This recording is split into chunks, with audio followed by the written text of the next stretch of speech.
on to the Rasslin Roundup. It is the July 2018 edition as we get set for WWE Extreme Rules. This is Rowdy, Chris Lee Moore, my normal tag team partner, John Weber. Not in for this time, but we do have the host of the Duke CT Lounge, Charles Thomas, tagging in for us. Yo.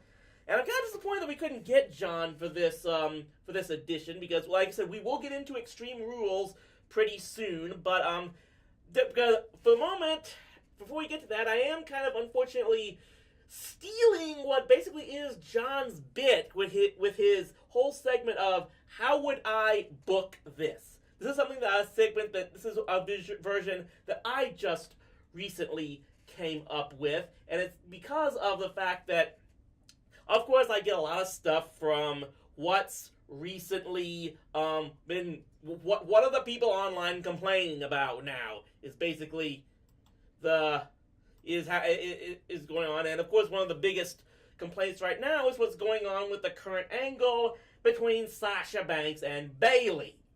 That they've been teasing this feud between these two on-camera best friends for several months now.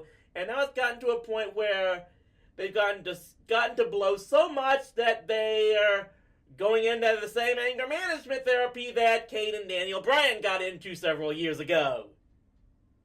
Well, honestly, the whole thing, like I didn't care for it, for the whole Sasha and Bayley thing, and I talked about this in my podcast and such, the beatdown. I think, let me tell you, this was the biggest reaction Bayley had in a long time. It was one of the biggest reactions. In fact, there was a T-shirt. See if I can find it. And you let's see, where is the T-shirt of what? Oh, here it is. Of this that was on Teespring. It's the deal is done. The deal was like a limited deal, which is it was like, and I hated the fact. I couldn't get it because I'm trying to save money, trying to be an adult and such. But this was, let's see, what was it? Let me just see. It's loading up here. It's like, it's like it was during the beatdown. Now after, Bayley saying, "You ain't shit, Sasha," and I'm like, and there was actually a T-shirt of that, and I'm like, oh, I should have wore that. I should have got that. And it's like, right there. They should have just, not WWE should make this shirt, but they should have really kept going. Instead, they're just doing this because, oh crap, we booked this thing, this huge important match, but we can't do it for Extreme Rules for some reason, and now we're probably gonna wait till SummerSlam. I'm like, why tease this thing? I say let them have the match at Extreme Rules, then you have a SummerSlam. That sort of thing, and move on from there. Well, here's the issue I have with this, is that this is, from a storyline perspective, this is a feud that just does not need to exist. Because here, what basically comes down to is, what you see here is, they're having to try to find a way to break up these two best friends on camera, two of the most popular baby faces on the women's roster right now, and basically try to come up with, give them any type of reason for these two to want to fight one another, just because people think that these two women have to go after each other because they had this great match at NXT TakeOver Brooklyn 3 years ago that they want to see on WWE main TV. And to be honest, it kind of sounds, it's a little disturbing in my view when you really think about it, because they basically, like I said, they're never gonna boo. The problem is WWE can't really turn any one of these ladies heel because no one's ever gonna boo either one of them. I mean, Sasha Banks could throw Bayley into a dumpster on Raw and get booed and get cheered a minimum of 2 weeks later. That's how it goes. So what it basically amounts to is you have all of these online fans who basically, within the context of a storyline, want to see two best friends try to beat the hell out of each other. And that's just a very disturbing idea. in my view. Just because these are that. two good performers doesn't necessarily. And since you've seen them wrestle before, you had that match 3 years ago. Just because it's on WWE TV now doesn't necessarily mean it can work within a storyline. Agreed. I agree, but the way this story was pushed into was, all this stuff and this backward stuff. They've been teasing this for a long while. Before WrestleMania, they had that little locker room fight, and then after that, they just dropped it.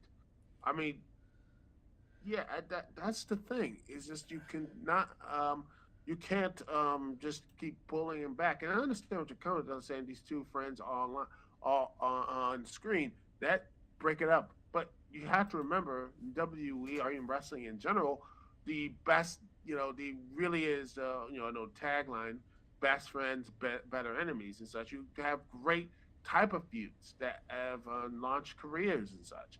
I know John, the whole, let's see, who's a really good one there? Shawn Michaels and Jannetty and all that stuff that helped Shawn Michaels' career and such. And people want to downgrade Jannetty. Jannetty had a decent run and a former Intercontinental champion and all, but that actually helped, you give people to care about these characters and such. You have, again, like, so example, say Sting and Luger. That was a tag team that broke down, and they had, I don't know if they had a feud or not, but they did have those like clashes and everything, and it, was interesting stuff. There's always interesting storylines that continue that type of stuff about storylines and stories that comes from that the state of like that built up with just angst. Oh yeah, wait, I don't think they actually feuded. I think because the NWO, they actually put this stuff aside and actually fought, that sort of thing. And then I think Fall Brawl, they broke up because Lex Luger didn't trust Sting and everything, and that type of stuff. Sting left the WCW, then became Crow Sting and all that stuff. But what I'm trying to say is that when you break up tag teams, the thing is, once you do that, you break up friendships, you have to follow up with something like that. And when you look at the follow-up, with Bayley beating up Sasha recently, a lot of people seem to like that. And who knows, these two can come back together again as friends and everything else after the feud and everything, and such. But right now, it's really, they should have just bit the bullet, had the match at Extreme Rules or at SummerSlam, which they might be able to do. But this right here, you can't really have this, because after that whole beatdown, a lot of people was like, okay, what's the next story? What's the big next story? Is just terrible segments with Dr. Shelby. And I'm me, I've been the one who's been saying that Sasha in particular has needed a heel turn for several months now to try to refresh her character. But I'm just at a point where, even I'll admit, even that still might not work, because I'm saying it's gotten to the point where no one's ever going to boo her just because she's this favorite of the internet crowd. But at any rate, the point I was mainly getting here is to try to get into why would calling this how would I book this segment? And just thinking about how I don't think this whole segment, whole angle really works from this perspective, got me to thinking, what would I do with it, but how would I book all of the WWE women in general? So I'm just going to throw this crazy idea out there of where we are in the current situation, and where would I take it from here? Like, and me, I'm the idiot. I'm a sports entertainment guy. No one respects my views, so take this with whatever grain of salt you want. This is just how I feel it could possibly work. First off, for me, this whole Sasha Bayley angle, scrap it. It's just not gonna work. Like I said, maybe, give a one match and then just find a way to say they worked out their differences through it, and just find a way to get out of this feud as soon as possible. Meanwhile, you got another feud that started up from a broken up friendship just a few months ago between Nia Jax and Alexa Bliss. that one's going to take a little more time, but I would say that by the end of the year, by the end of the year, or by the time of the end of the season around WrestleMania, these two need to get back together in some form or fashion, which I think is possible. In fact, it may even be possible to reunite them with both of them, if not as baby faces, then at least as anti-heroes. If you could throw in a group like someone, this would obviously involve some show shifting, but if you could maybe have an Alexa Bliss suddenly be targeted by a group like the Iconics, who proceed to traumatize and assault her with the same type of bullying she became known for. So therefore it becomes an issue of her maybe gaining sympathy by finally figuring out what it looks like to endure it, and that causes Nia Jax to come back to her aid, and they're able to patch things up. Now, there's a reason I'm wanting to get both this team together and maybe reunite a Nia Jax, Alexa Bliss, Team Rude team, because here's what you would have if you could do that. In addition to Bayley and Sasha together, Nia and Alexa together, you got a group like Charlotte and Becky Lynch as a team. You've got the Iconics. You've got is it Absolution, or is that the men's team? You there? Yeah, I'm sorry. I was waiting there. I'm just waiting. Yeah, trying to remember, because I keep feeling the other team. That the team that Paige founded, is that Absolution, or is that the men's team? And I'm thinking of something else. Absolution. Yes. You've got Absolution. You've got the Riot Squad. You've got all these women's teams together. You got everything in place to set up what so many people have been looking for, which is a women's tag team championship. And you've got all these teams who can end up competing for it. But I'm taking this a step further. In addition to creating the women's tag team championships, eventually I would look into unifying the current Raw and SmackDown singles women's titles. And then you take the entire WWE women's roster, move them both off of Raw and SmackDown, and you give them their own show. Air it in the 8 p.m.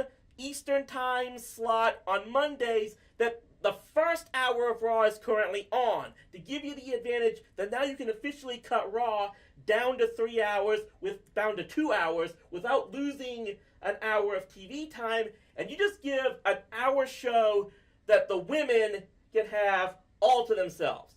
So I guess the one question I have now is it painfully obvious what Netflix show I've been binge watching recently? Hello. And yeah, I need to get back on that because I like that show, as well as most wrestling fans seem to really love that show. Well, non-wrestling fans seem to like it. Nash Bozard said it was great. Yes. But the funny thing is, I will say this, and I hope the WWE, if they ever want to get more people to get their network, they need to have these type of shows, not just Glow, but never get Glow, but not reality, but they need to have shows based in the 80s, talk about all the crazy stories and such, just dramatic events and everything else. Just stories in the old school NWA alone would have like a good 1 or 2 or 3 or 4 good seasons and such, or drama, intrigue, and comedy and such. You have let's see, who was the what's the ones who went to the Hall of Fame this past year? I gotta look and see. I mean, I remember the Freebirds. It was someone they were getting. My head. Wasn't the Rock and Roll Express? It wasn't that. It was 2016. Let's see. I think that was it. It was the my head. I don't know if it was 2016 or 2016, but I remember when WrestleMania was here in DFW. That was when the Freebirds got. Oh, that's what I is. The Freebirds. when they were actually said they were actually got shot at. That actually what happened, and they said, that sort of thing. This weird, crazy stuff like that. I mean, that's money right there. Well, yeah. That's, I can see I can see a group like the Fabulous Freebirds could make some very compelling television like that, just because of all the different levels they went to. I mean, they started out as a heel group in World Class Championship Wrestling right here in Dallas in the early '80s.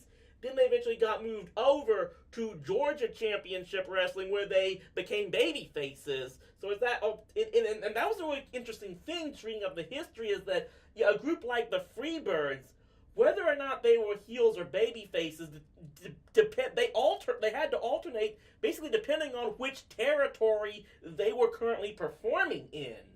And so it actually would be a very interesting story to go on, and basically just to how different types of wrestling crowds will gravitate to or against certain types of wrestlers and certain types of wrestling groups, depending on, I guess, the culture of that particular wrestling territory.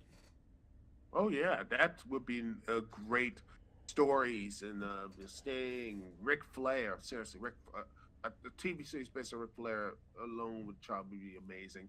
That sort of thing. Just his documentary was on 30 for 30. That was just eye opening, funny, heartbreaking, and all the things there. I'm like, I still gotta catch that. and I'm like, you should. It's great, but yeah, it's just like, why can't they have this? So much. They have so much ideas, right? The W has a gold mine right there, but they won't do it. But back to your point, a women's show that will be interesting. I think that would actually be like, wow, I would love that. But I get a feeling that the WWE, would probably happen. What I see what the cruiserweight show is, that 205 Live. I get the feeling it might suffer that same fate because you see the lack of the act. I mean, the wrestling is great on 205 Live. I watch them and it's like, wow, this is really good. They're all there, but the reactions are just like. Well, I'm gonna say this. Here's the difficulty. There's nothing there. Well, I think there's one area that 205 Live has suffered in. That is the fact that they aired it. They put on the show live immediately following SmackDown at, 10 p.m. Eastern Time on Tuesdays. And the thing is, the crowd is winding down from the climax of SmackDown. And it's just kind of worn out about at that time, I think. See, my solution is you put this women's show, you put it on at 7 p.m. Eastern, just prior to Raw. You cut Raw back down to 2 hours, have it start at 9 p.m. 9 p.m. Eastern Time. You start the women's show as a teaser show that starts at 8 p.m. Eastern Time. Now you got something that builds up for Raw. And I think that, and especially with the performances and the characters they have there, that could get people really interested. Now I will say this, that leads me to think of one thing as to why they probably wouldn't pull the trigger on something like this. Is that I think they know for the most part, the women are carrying Raw and SmackDown right now. You basically would be pulling some of your most drawing superstars at this time and moving them off your main shows. That might be why they didn't have they were willing to give the cruiserweights their own show, because they weren't counting on the cruiserweights to be a major factor on Raw or SmackDown. The women kind of are a huge factor on those shows right now, and I will say I can see them thinking of taking them off the main shows could be a hindrance to those shows. Yeah, I agree with that, but to me, I think a women's show would be nice, but to me, it'd be more segregated the roster, saying women's side, this side, cruise. To me, one of the best things about, say, well, I look at WCW or the stuff is that the competitors of they connect, they are there, they actually have they're actually a part of the show. And I just think that if you separate one's roster, you just put them in their own island.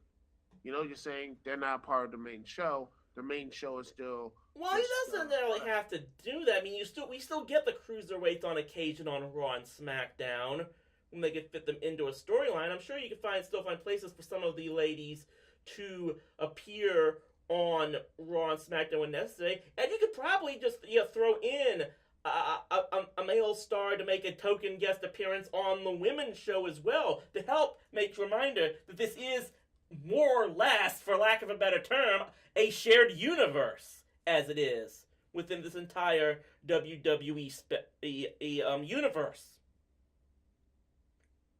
Well, but that's the thing. You need to have that type of, like I said, connection, not just with the whole universe, but also the crowd. I mean, the whole.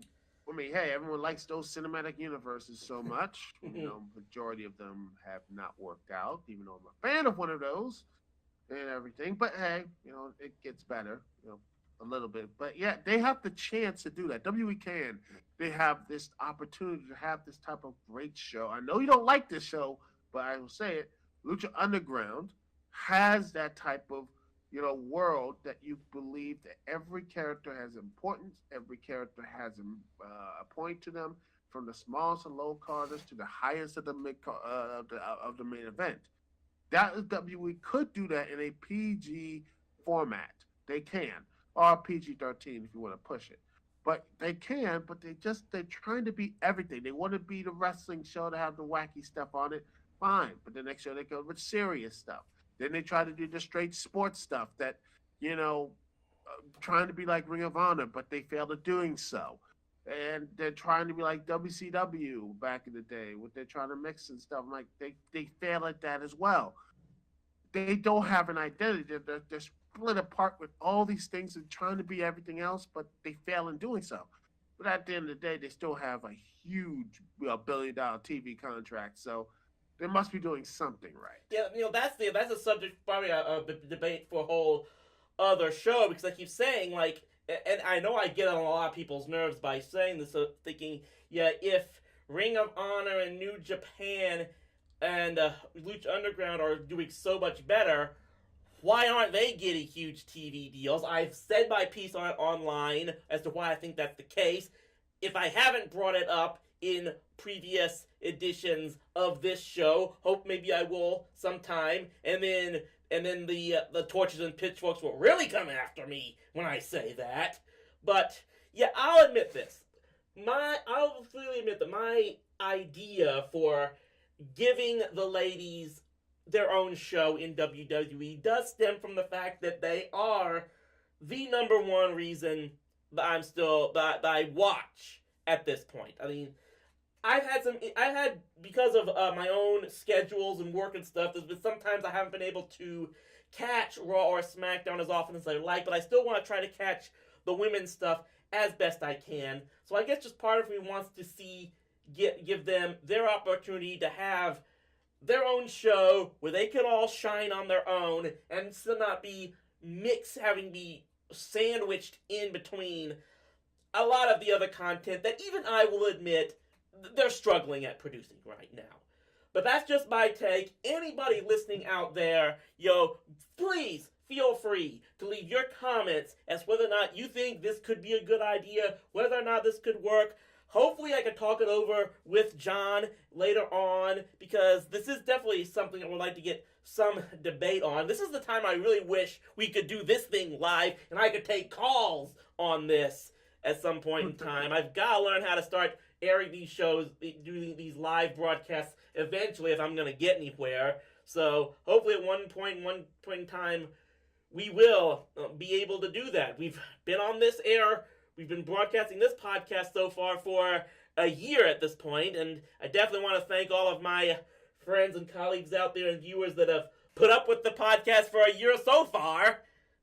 Well, anyway, there is some, like I said, this is, to me, a very interesting discussion. I talked about some on my podcast as well. I got interesting people who talked about this in my stuff as well, saying that the people the lack of connection and such. And before we go mostly negative Ring of Honor, they did for the first time in since like 60 years, they did secure a date at them and New Japan Pro Wrestling secured they have booked a show on in Madison Square Garden next year during WrestleMania weekend.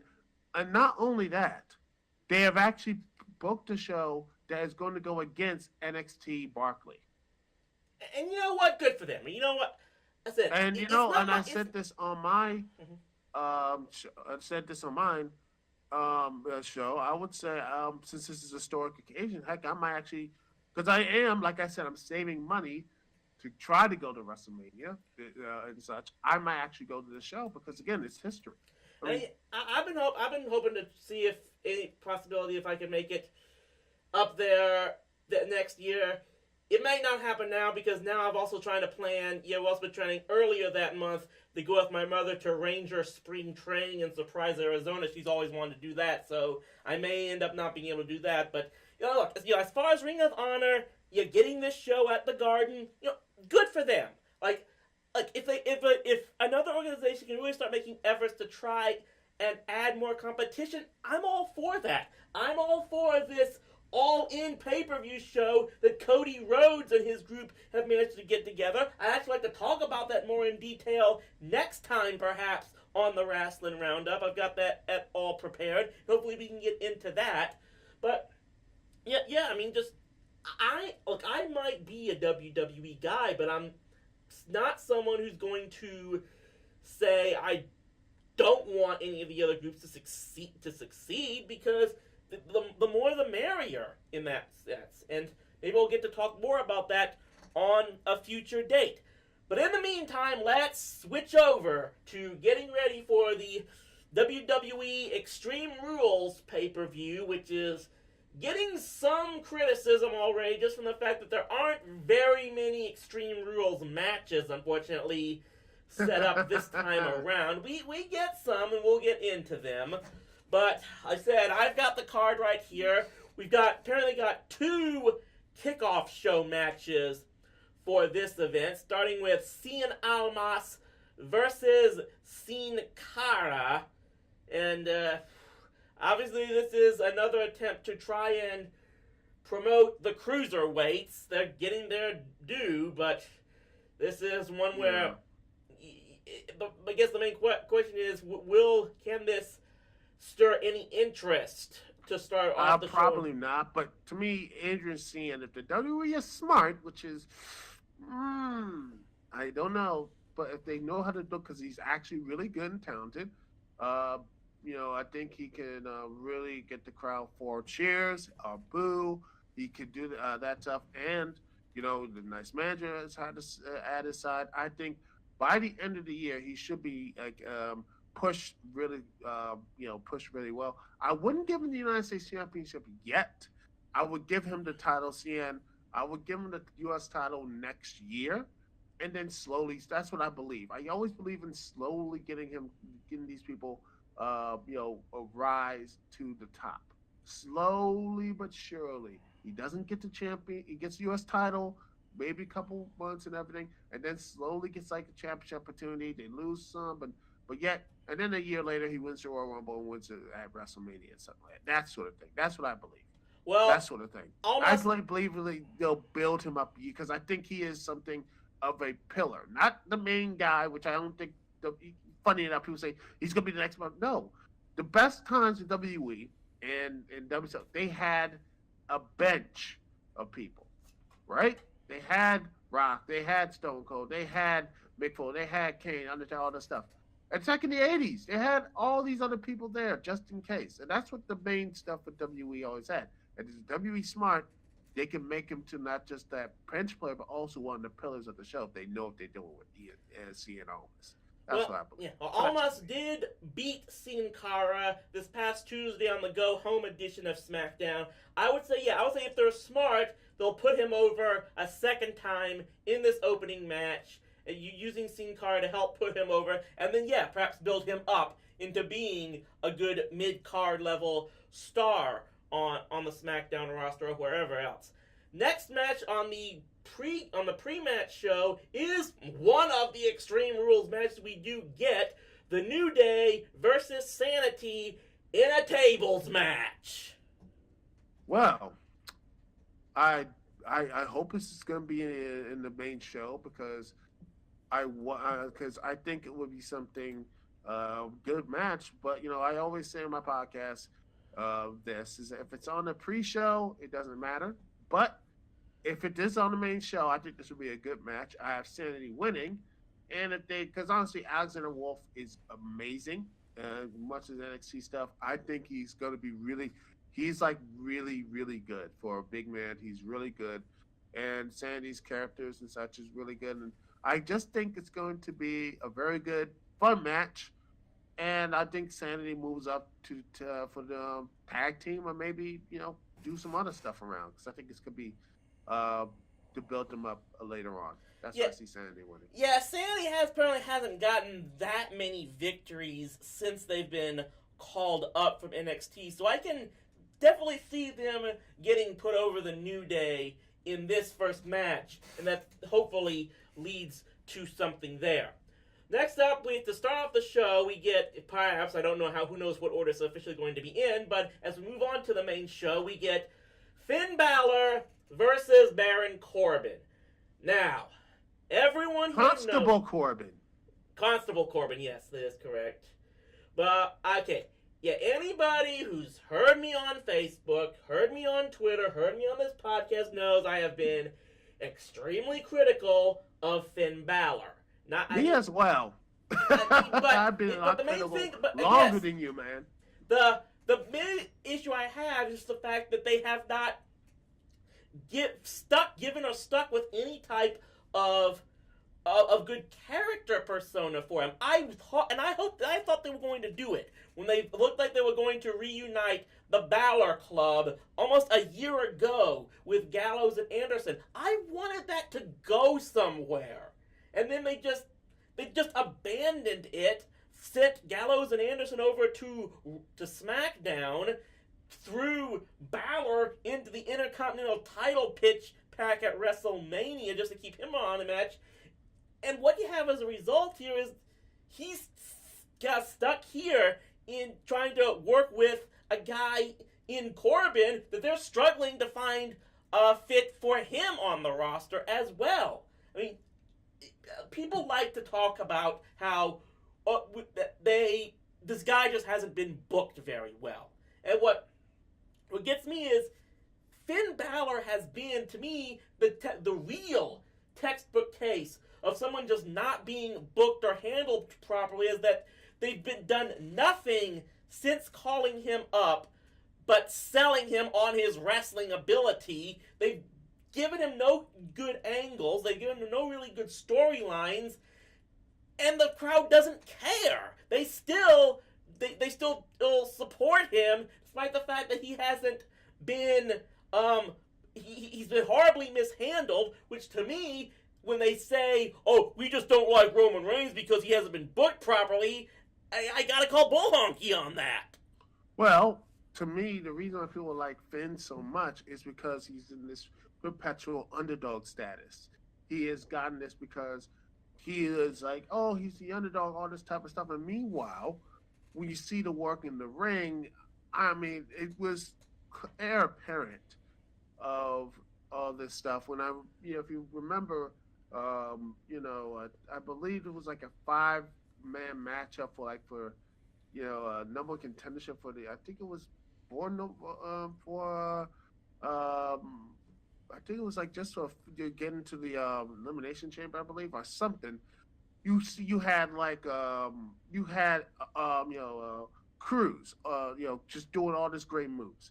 Just really believe people really like Cruz and all this type of stuff. You had Matt Hardy doing all this stuff and Bray Wyatt doing this thing. People believe Roman Reigns doing stuff, and then you got Finn Balor's weak offense, and you're like, yeah, it just did not connect at all.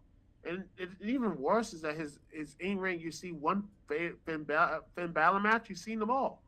Kick, drop kick, DDT, drop kick to the corner, and then just do just stomp. The belly bounce move. Yeah. Which is, I'm sorry, don't talk to me about any other finishing move in wrestling not looking realistic if you buy the coup de grace or whatever it's called as a legit finisher. That's just me.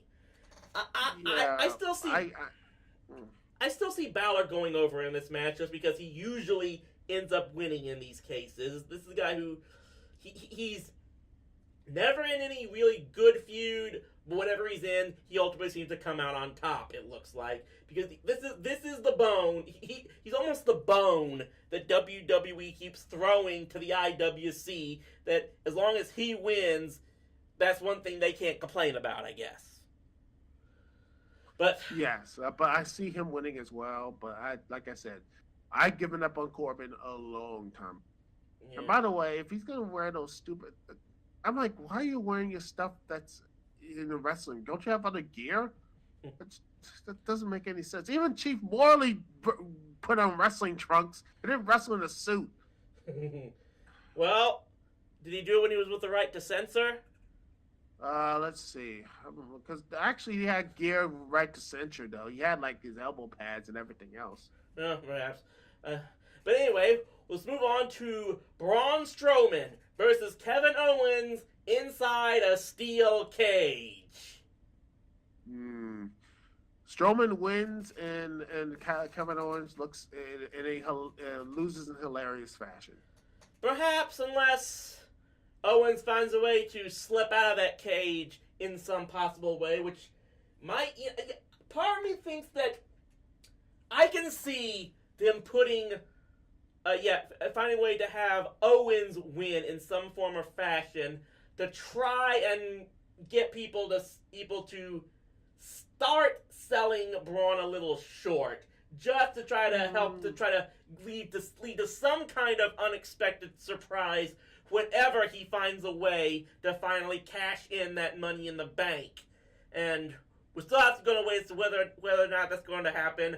I don't think it's going to happen the way I would love for it to see, which might be a whole other how would I book this segment, in which I said he calls in a favor of the father of his former tag team partner, who, remember, happens to be a referee in WWE, for everyone that I'm referring to, and he drags that people out to Saskatchewan onto Brock Lesnar's compound and cashes in there.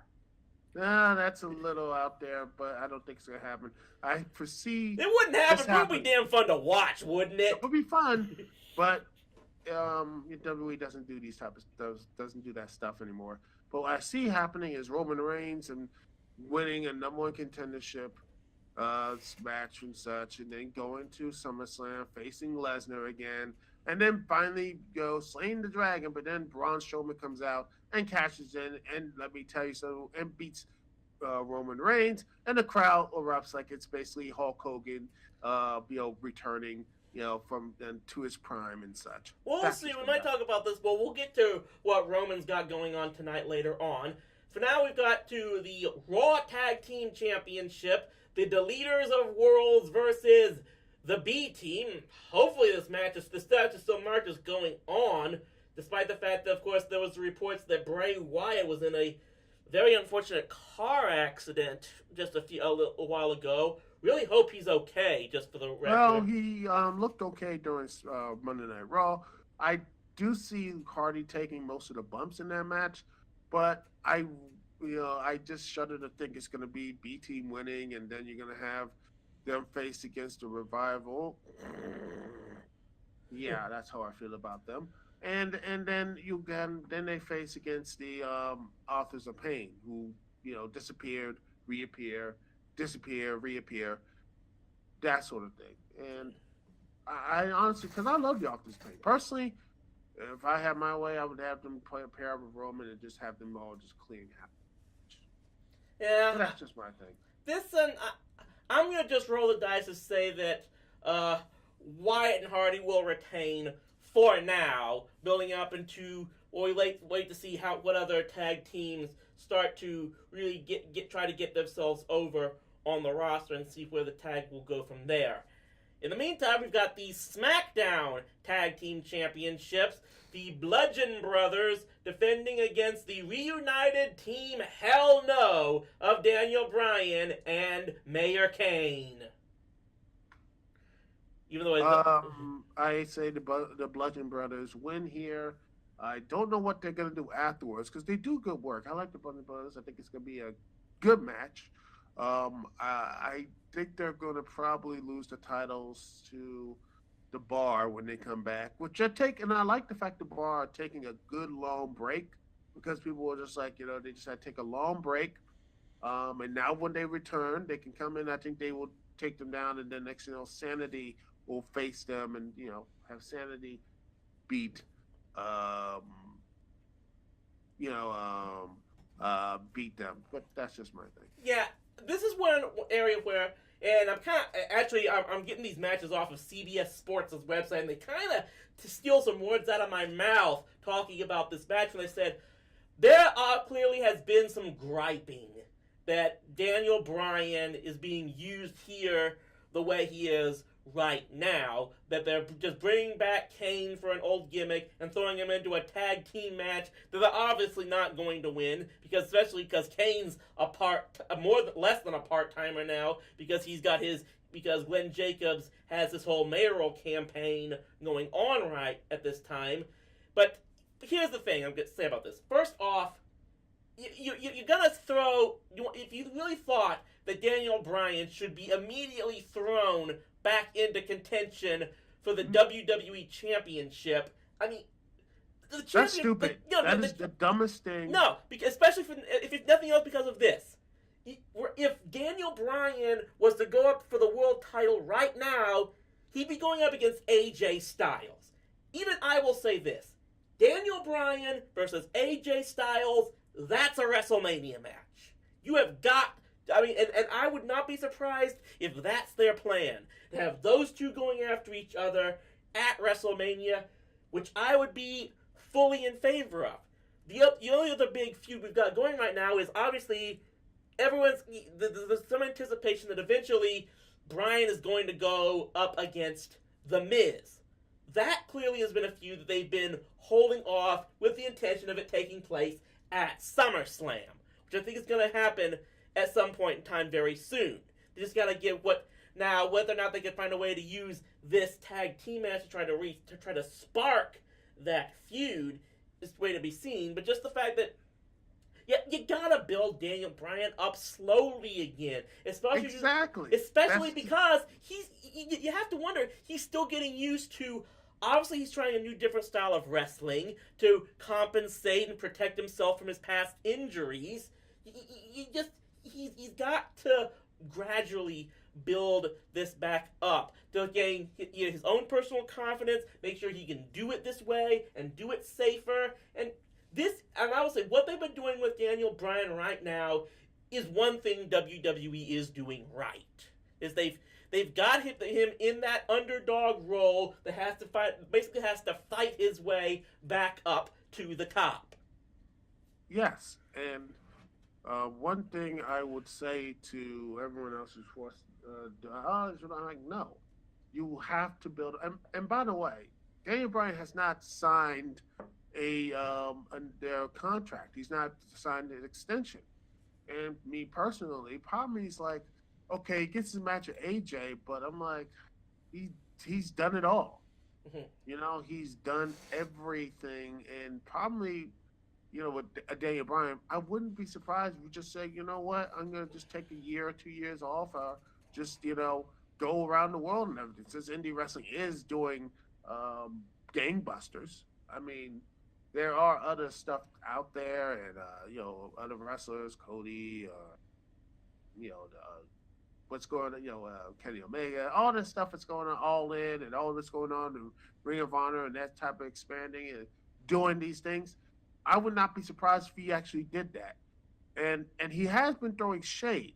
Daniel Bryan has been throwing a bit of shade, WWE, saying they don't know how to do long-term storylines, which is, well, kind of true.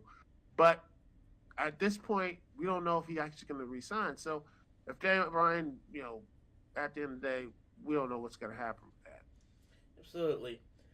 In the meantime, let's move on to the United States Championship match as Jeff Hardy defends against Shinsuke Nakamura, and who had, and at least this, it's not Nakamura Styles again.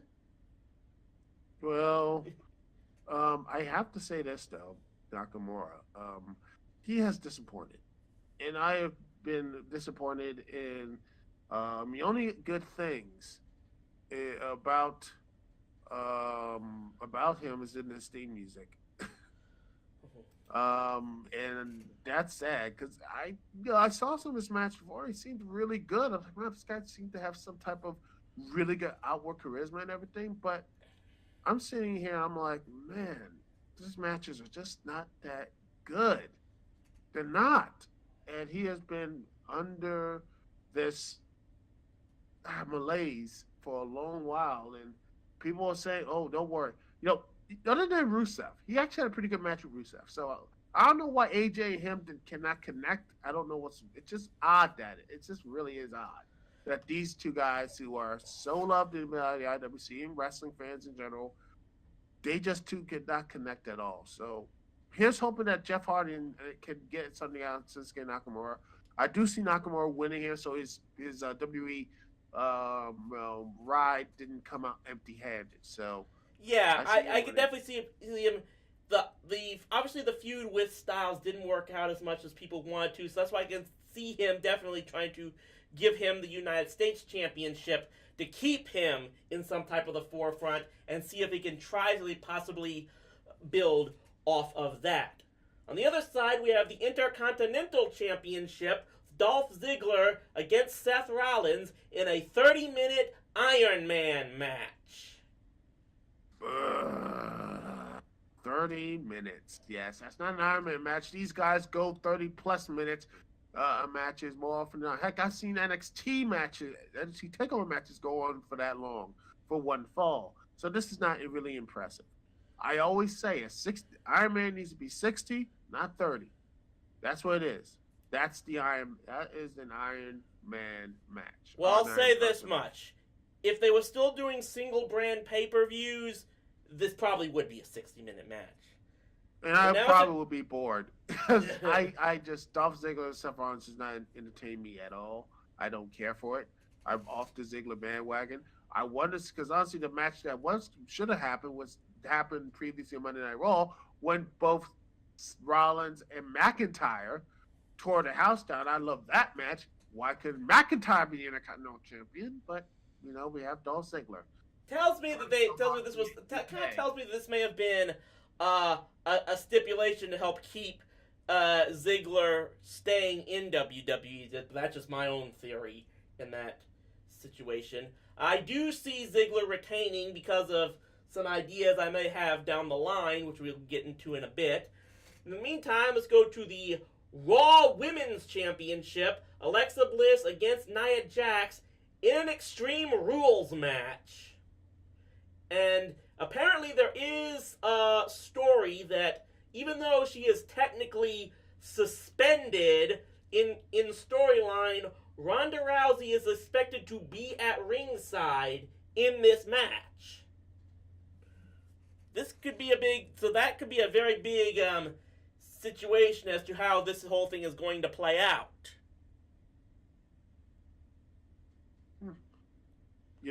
I see this. It is sad that this is the only Extreme Rules match here because I think that could be something really good. I think it could be a very good. There's other matches here that could have been used the Extreme Rules banner. I mean, if you're gonna do a gimmick pay-per-view, just go all in with the gimmicks. That's what I say. I mean, you want to talk about crap out Impact Wrestling, TNA, whatever. When they did Lockdown, Lockdown, they still do that. Such. Every match is in a steel cage and such. It brings a little bit of danger and excitement, that sort of thing. That's like, wow, that's cool. But this is just like regular match.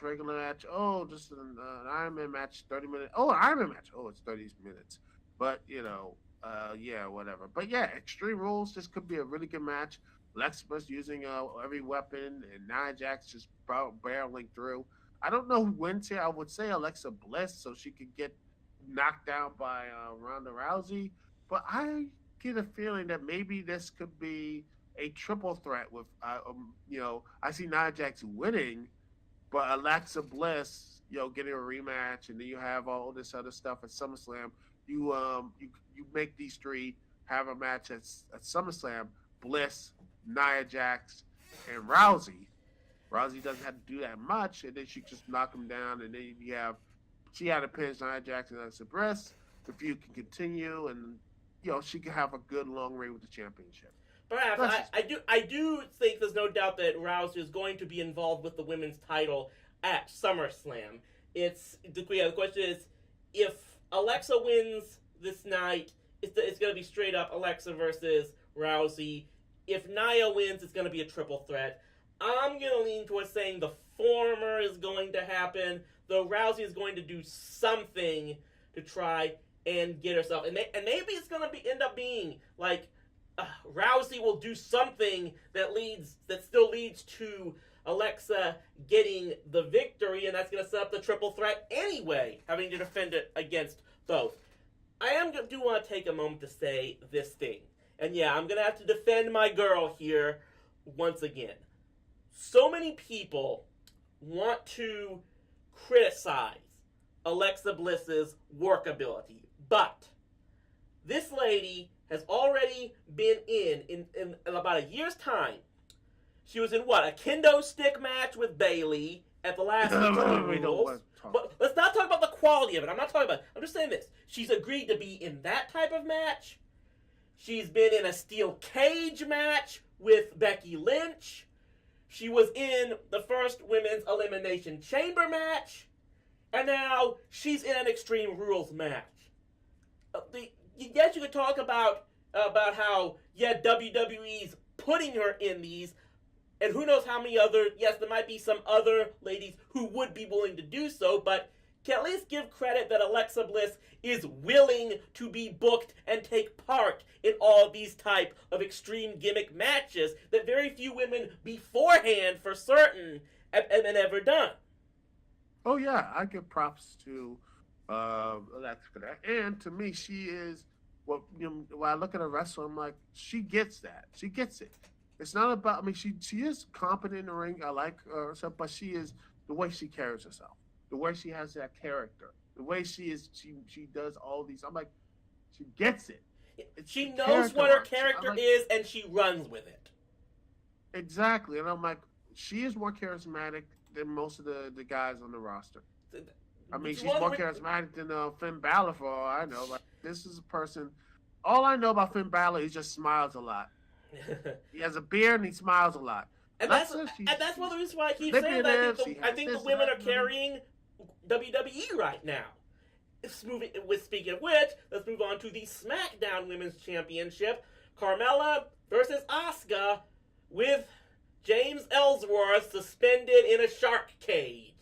Your 1980s NWA match for the evening. Thanks, Hunter.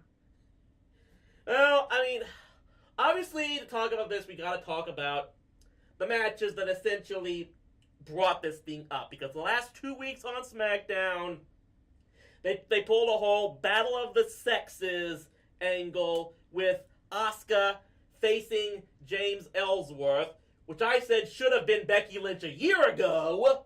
Well, wait, Becky Lynch already faced Ellsworth. I must have missed that one. I must have missed that match. Yeah, she did. And then she won, and then Ellsworth was gone to the company, and then he came back, and here we are again. And look, I don't mind Ellsworth being back. The guy, you need the clown in here. This is a guy, and yes, this is coming from someone who always liked watching Santino Marella when Same here. He was there. Again, this just goes back to what I was saying about the issue again. One of the big issues I have with intergender matches is just, I think the storylines are just so limited. Like what you had here, which is basically that whole the whole angle of the storyline was you talk about the 80s earlier, 80s NWA. This whole match was that whole you go girl beat the boy storyline that was in every damn 1980s sitcom, and it's probably still one of the few realistic storylines you could probably do in an intergender match, I'm sorry to say. Well, the You Go Girl or anything else, that is sadly the other stuff there. But, there are other intergenders about, like, say, not just that, about empowerment, but also, you could put that, say, for example, winning a championship, or say, I want to, I want to prove that I'm better than this person. They should be doing stuff like that, and storylines to do that type of stuff. And I just tuned out most of the stuff on SmackDown because I just didn't care for the SmackDown women, because it just seems to me they're just sitting around doing nothing until Becky Lynch gets a shot. We'll wait and see. I think right now, everyone seems to be the sound I was getting from the online is once this was announced as a shark cage match, everyone's assuming Carmella's going to retain because supposedly the whole shark cage stipulation never works. The person always finds a way to get out and find a way to interfere anyway. I'm just gonna throw the dice here and say, yeah, Ellsworth will find a way to get out, and Asuka will beat both of them anyway and take the title. I'm just gonna. And then who faces Asuka? The problem is. Good question there. That is. But my question is this though. I honestly think they shot themselves in the foot with the whole Carmella with the Money in the Bank. I guess we talked about this. Carmella should have won the title then, and then all this stuff, and then the undefeated Asuka, which is then again that comes to another issue because they're trying to build her up to fight Rousey, which is gonna that's gonna be I think they're gonna do that. They're gonna build her up to face Rousey. I think she wins the championship here, and they have like a look at like Rousey. I say like during SummerSlam or something like that. I think they're gonna see like a segment of Asuka looking at Rousey, and they're gonna be like looking at each other saying about champs. I think that will be, and then we'll start the storyline at WrestleMania or sometime down the line that you see Asuka chasing, or you're going to see Ronda chasing the SmackDown Championship. Well, we'll wait and see. I've got my own theories on what Rousey's future might be, which might make it some later time. But in the meantime, let's move on to the WWE Championship. AJ Styles defending against the one guy I think we're both going to agree on has been very underutilized, Mr. Rusev.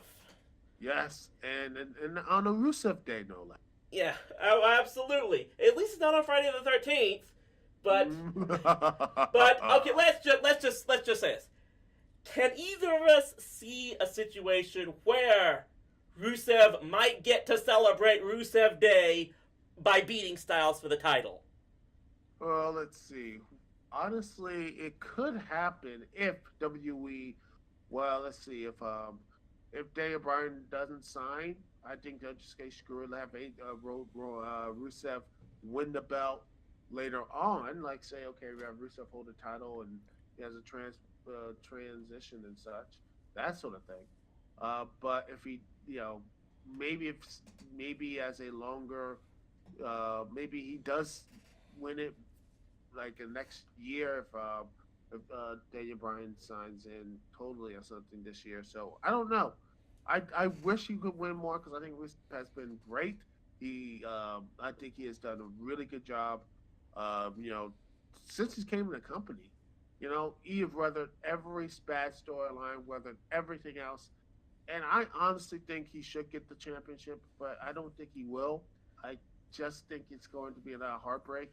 You make a good point. You make a good point about the whole Daniel Bryan factor, because, like I said, if they really know that Bryan is going to be long term, we might be seeing a situation then where AJ Styles holds on to that belt at least all the way through WrestleMania 35 when he and Bryan actually face.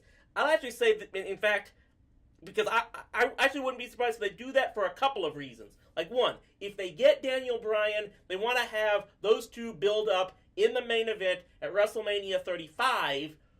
Then they could also have AJ Styles break that record for supposedly longest modern day championship streak that Brock Lesnar recently beat over CM Punk, and they might finally have because everyone was claiming, and obviously we're going to get into this in the next matchup.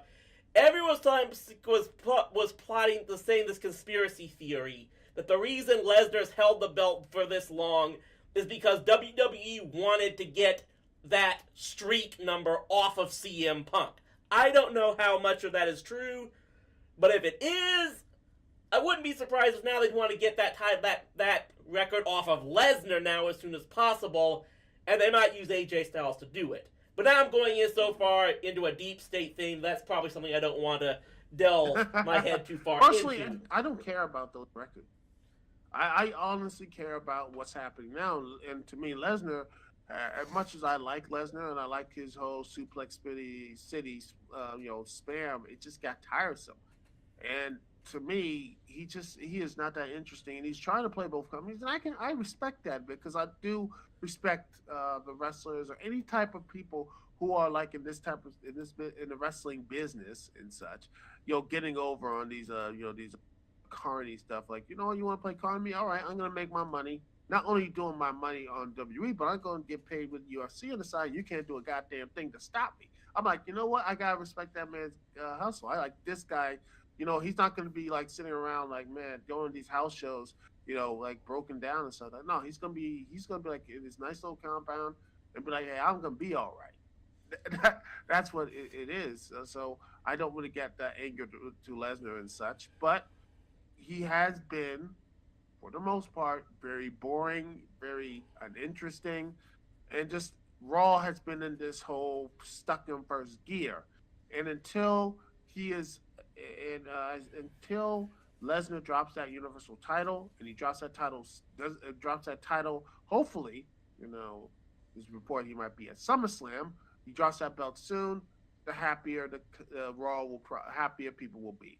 And that brings us into, of course, the final match of this night, and kind of the whole crazy situation involving Lesnar that seemed to being up into this. It's Roman Reigns versus Bobby Lashley, what was originally supposed to be a number one contenders match for the title that would have involved far more participants, that now is just a singles match with nothing else technically on the line. And yeah, this makes me wonder if just how much stuff was going. I don't like to think about the backstage stuff as much as so many other people who flood my Twitter feeds with dirt sheet articles want to do, and I still try to figure out how I can mute all that crap. But this is one issue I have to wonder how much stuff was going on backstage. They basically had to change this whole thing up at the last minute. We just basically have Reigns versus Lashley, and maybe the winner will go on to face Lesnar. Yeah, that's gonna be a shame. Yeah, and I think that will be, personally, in my opinion, I think Roman Reigns has spent too much time, long time in the main event. He has gone way too long being there. I honestly think he should lose this match. I want him to lose this match so he can just take a break from Roman, take a break, just sit back, and then go. I think honestly he gets quote unquote hurt in this match by Lashley or something. Lashley just spears him out of nowhere, destroys him. Then proves that he is the true, Lashley can go into that pretty much that heel mode type of stuff, whether it's TNA or Impact Wrestling, whatever you want to call it. That type of mode challenges Lesnar, and you have Lashley, Lesnar, and then you have Strowman come in and says it's at SummerSlam he's cashing in, so it's gonna be a triple threat. You have Strowman to win. Lashley chases after Strowman. Heck, you can actually just have Roman come back later on in a couple months later, turn him heel, whatever. Have the Authors Paid come in, beat the crap out of both, say Lesnar, Strowman, or Lesnar and Lashley or something. Roman Reigns comes out, spears both of them, says he's done playing around, and just he comes back refreshed. You know who his true alignment is as a villain, heel, whatever. And Internet Sparks will love that. But yeah, they will love that. You have a fine character for Roman. He wants the championship. He gets the belt later on, and you have, say, Lashley gets a WrestleMania moment. and he beats him at WrestleMania. There, done. You have a clear-cut character, and people you lead into the the boos and everything else. Fine. And Lashley has been getting a lot more cheers, and people seem to like him. And heck, Roman was the one standing tall, so I think they might lean at Lashley taking a surprise victory, but Roman sparing him in the end, getting standing tall stuff. But I just think that Lashley should be the one to take down Roman for a while, because Roman, he's been in the main event for far too long, and he needs to just stay away a bit. You know what I'm saying? Just take a back seat. We're definitely gonna have to see what's going to take place here as to what direction they're going to be going for SummerSlam. I do think that obviously the ultimate intent is to put the belt on Braun Strowman one way or the other. Obviously, there's just to figure a way of how they're going to end up doing it. I'm gonna almost say this. I'm going to good point. I'm going. Here's after much consideration how I think it may end up happening. That this match between Roman and Lashley is going to end up in a no finish, one way or the other. And that's going to set up a triple threat match at SummerSlam between Reigns, Lashley, and Lesnar, in which Lesnar finds a way to get the tar beaten out of him between both of those two guys. He still ends up winning, and then Braun Strowman cashes in at the end of SummerSlam. That's my prediction as to what's going to happen.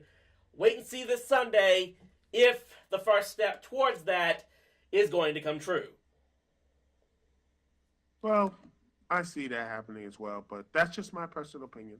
Well, either way, I think I can see your stuff happening, but I think for a better story, I think something what I said, just have Roman take a back seat for some while, because he's been in the main event for so long, and I just man, he needs to take that, just sit back, take a, just take a back seat, take a water, and just go to the bench for a while.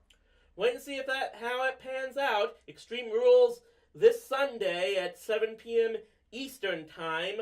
I'll definitely try to catch up as much of that as possible in the midst of all of the video work I've got to do to try to finish up the Summer of Marvel over on TV Trash, as well as the Ninja Turtles retrospective.